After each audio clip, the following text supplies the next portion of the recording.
Hey Volkswagen and MiniGT fans, so we got the MiniGT version of the ID Buzz in this, and Pomelo Yellow. Pomelo is a fruit, by the way, it's like grapefruit. Craziness. 1110, or that's a lot of different models from this brand in a very short period of time in the realm of collecting toys. It is officially licensed. I like the minimal packaging. I'm not buying some big plastic display case. And you could even save this packaging somewhere else and display the model somewhere else and not take up too much room. Okay, yeah, I don't know what the deal is with this car lover diecast thing. If they're a distributor or what. Oh, well, there you go. Alright, quick Wikipedia stuff. I think this car came out in 2022, still being sold today. Different motor choices. It's electric, by the way.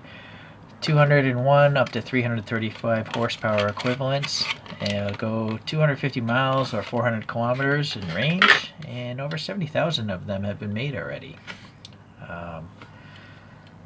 Okay, so I was questioning the silver centers of these wheels, but clearly it is there. It's just that most of the promotional images have black centers, and then this just says, looks like Toyota Sienta wheels to me. Anyhow, let's look at this. Yeah, that looks pretty good. No sunroof on this one, or moonroof on this one, but the side image is usually the best one to compare to. Just looking at the angle of the windscreen, that all looks correct. That light looks correct. Yeah, this is all matching up perfectly with that photograph. Someone at Volkswagen approved it, paid attention. Or possibly, I wonder if MiniGT actually gets the CAD model files. Alright, well, let's get the bottom out here first. So this is nice. I like that it's telling me what it is, what scale it is, then who made it. And that's, in particular, this is a 2024 vehicle, so that's nice. Metal base, whatever smooth pan bellies are on electric vehicles. Nice treads here on the rubbery tires, and if you want to modify it, you could. Just unscrew the thing. And then you see the sidewalls? They look like they're just perfectly round tires, and that's what road tires look like, so I think that's good. Some brands have a problem with tread blocks on the side, but not this one, at least, or not this model. Alright, so this is nice. You got the Volkswagen badge there, and this is unexpected. The air filler is actually molded into this. Most brands skip that. I even skipped that on my 3D prints. I just don't. Yeah, it's very realistic. But yeah, for a lot of most people just ignore that. I don't know if that bothers you guys. Leave a comment. Do you like to see air fillers? It's realistic, but yeah, it's not symmetric, right? So this side here, that looks good as well. Alright, so now this paint is really nice. Very fine flake of this metallic yellow. And then some nice door recess details. The panel gaps are quite tight, it seems. And this white paint is painted on nice crisp break. It looks like it was masked off properly or something. It looks like it was masking tape and not like a tampo print. Interesting. A little rain gutter for the sliding door thing. Yeah, that's depressed. This looks very dark in there. You got these graphics here. I don't know if that's on. I guess on the real car they might be graphics. I thought they were like bulges. But you got this fading out graphic here. You have the black of the windows printed on the outside, and then yeah, raised and lowered sections here. Mostly lowered, just yeah. I guess that's a panel gap for the door. But here it's no, it's kind of flush, maybe slightly raised. Yeah, that's raised there, the door frame. Okay, separate mirrors, and yeah, MiniGT has these cool rubbery mirrors, so if you drop it, they're not going to break. And then they even have a pretty deep recess. You could try to add some paint in there. Yeah. I do question, though, what are these made of? If they're made of silicone, they should be fine for a long time. But if they're made of PVC, they're going to eventually harden and break off. So it's a little scary. Let's wrap around to the front here. So the headlight, yeah, clear plastic is looking pretty good.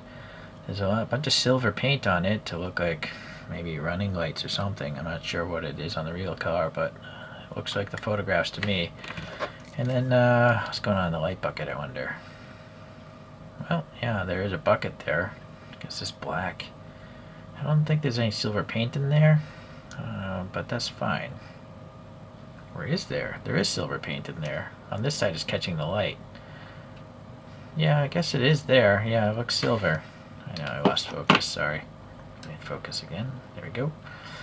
Alright, well, the VW badge is printed nicely considering it's on a domed surface.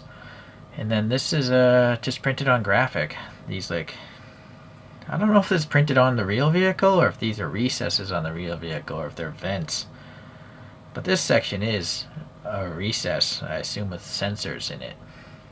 Anyways, it looks nice. A little black paint even got in those little side areas as well. And then the little tow hook point there. Okay, really good separation of color so far. I like it. This side here, what is that? Not there. So that's a casting problem right there. It's like a dent. I thought it was maybe a sensor of some sort, but no, I'm pretty sure that's just a dent. Okay, well this all looks fine. That all looks fine. And then the little charge door there. And then there's a blackout section here on this clear plastic. Some sort of ribbing of the red. Interesting. And then, yeah, a little fine red panel stripes, I guess, of the LED bars inside of this thing. But I like that it's actually a clear piece of plastic. Gives it a sense of depth. Alright, this is printed just as nice, and it is domed again. And then that's printed very legibly as well.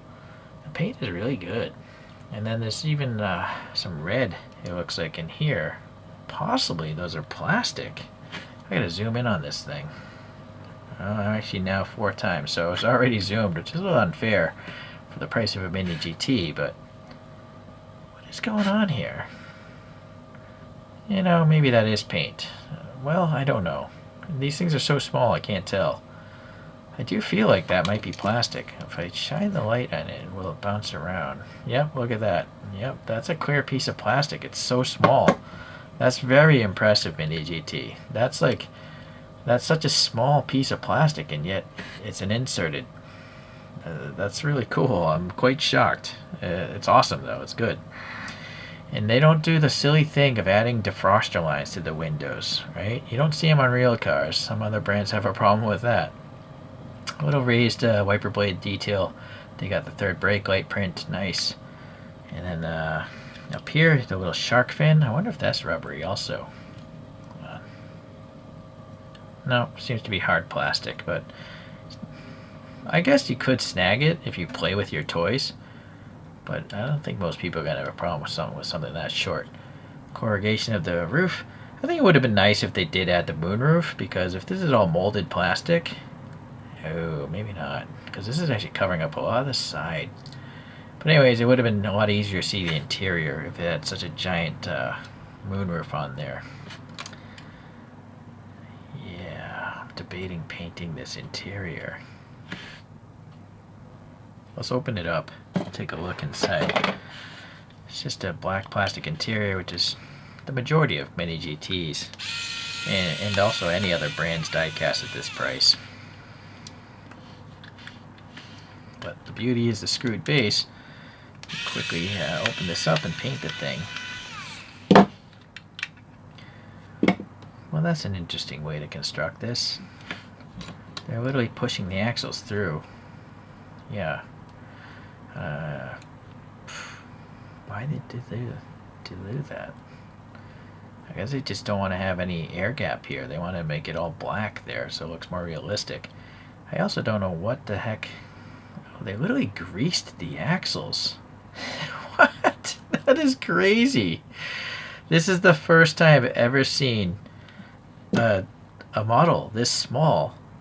But this hobby, a lot of Hot Wheels collectors, they basically want to have Hot Wheels that look more realistic, right? So they're always asking, does it roll? And MiniGT pays attention and is now metal bases, and apparently now are literally lubricating the wheels. That's kind of cool. That's really over the top. Okay. I mean, it does roll really nice because the thing is greased. That's crazy. Greased lightning. I just think I paid for that greased, and I don't play with my toys, so for me it's just an added cost. But boy, that's something else. This hobby, always new stuff going on. Alright, so a lot of press fittings here, so that's why they don't have a moonroof. Yeah, the press fittings there. Yeah, I don't know. Could they have had this all as one piece of plastic with the moonroof? I don't know, because what they're trying to do is get past this post for the base to screw into. Maybe that's why this post drove that, and that drove the lack of a sunroof here. Interesting. There's some alignment grooves here. Oh, well, that's an added touch I didn't expect either. The display screen. So I don't want to paint this thing unless I mask it off. There's also silver paint on the steering wheel.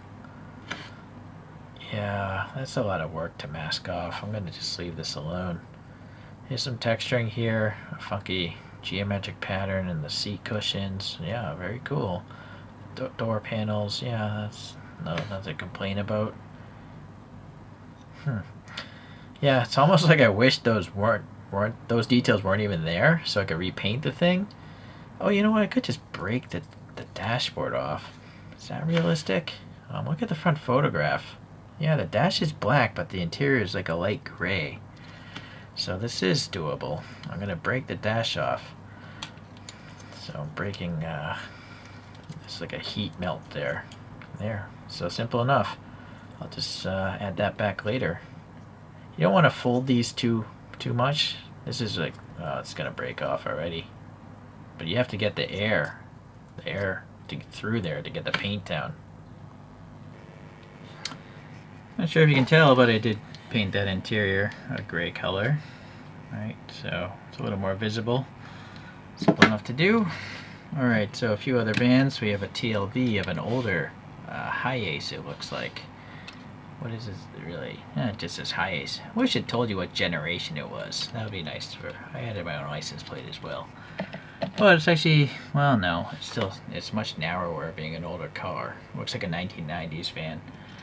B.A. Baracus. He's still rolling the big GMC here. This is by Greenlight. It's probably actually the best Greenlight. Oh, no. Maybe not. Those Mad Max cars were pretty good, too. So yeah, the GMC abduction van is quite a large van. Even by modern van standards, right? It's bigger than that, assuming it's to scale, which I don't see why it wouldn't be. Alright, but luxury van-wise, we have the Toyota Alphard, I think the Japanese pronounce it that way. These things are rolling yachts, or can be. They're quite awesome. Every time I go to the motor show, I sit in one of those things. Alright, but I did add my own, like, cheap Hot Wheels aftermarket things. I'm gonna have to upgrade those wheels one day. You want to look up videos of those other ones, of course. Yeah, so another fine MiniGT product. No quality control problems. Everything looked pretty good to me. And the whole greasing of the axles is just crazy.